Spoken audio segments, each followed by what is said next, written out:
guys, welcome back to this channel. And if you this is the second part of the Python course which I started just yesterday, and if you haven't seen the previous videos, then please watch it now because it's really important to watch them. So let's now not waste the time. Today we are going to write this print function, so let's see step by step. So what is mean by the print function?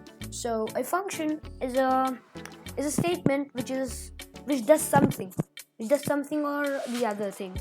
Right, it writes something, or it takes an input, or it does something else. So it is a predefined function named the print statement. So first of all, you just have to write PRI and just wait. If you have just opened and started writing the code, then just wait for a few minutes and then start. Now if I write P, then see I get suggestions: pass, po, print, property. Sometimes you might not get them because of your PC is busy in some other processes because of that. So I'm gonna go and select this one. See, it is highlighted in blue. Any function or statement is highlighted in blue. So if I write input, your input is also highlighted in blue. But you're going to see in the next videos about inputs, variables, and other things. So after that, you need to write open and closed brackets. So when we write open brackets, VS Code automatically completes the bracket, and that is why you should use VS Code. And it also tells what to do inside. You can use the text, or you can use any object or a variable. But variable we are not going to use right now because we haven't learned it yet. So inside that you need to give two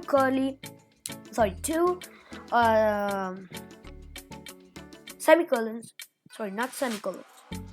Like this, yeah. So once you give like this, one only, then it's automatically becomes two because you need to write your text inside it. So the first program which we write is hello world. Hello world, not hello worlds. So this is the first program every coder writes. So now to run this, you can either click the run button over here, or just right click over here to run the file in terminal. So now here the terminal will be activated and it will be saved. Before that, you have to save it by pressing Ctrl S. So now we'll give it some time to run it.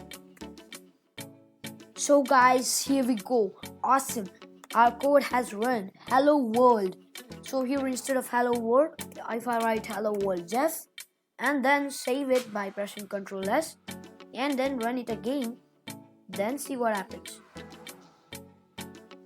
So here we're going to run it again.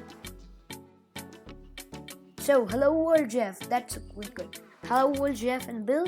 So this will make the changes as per the code. See, hello world Jeff, Bill, and you can always kill the terminal from here. Right now I don't need this first PowerShell terminal, so I'm gonna kill it through here, and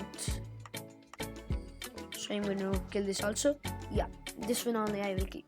So that's it for this video, guys, and be tuned for the next videos because there are going to be lots and lots of videos in this series. And thanks for watching. Make sure to subscribe our channel so that you never miss an important update. That's really important. Thank you.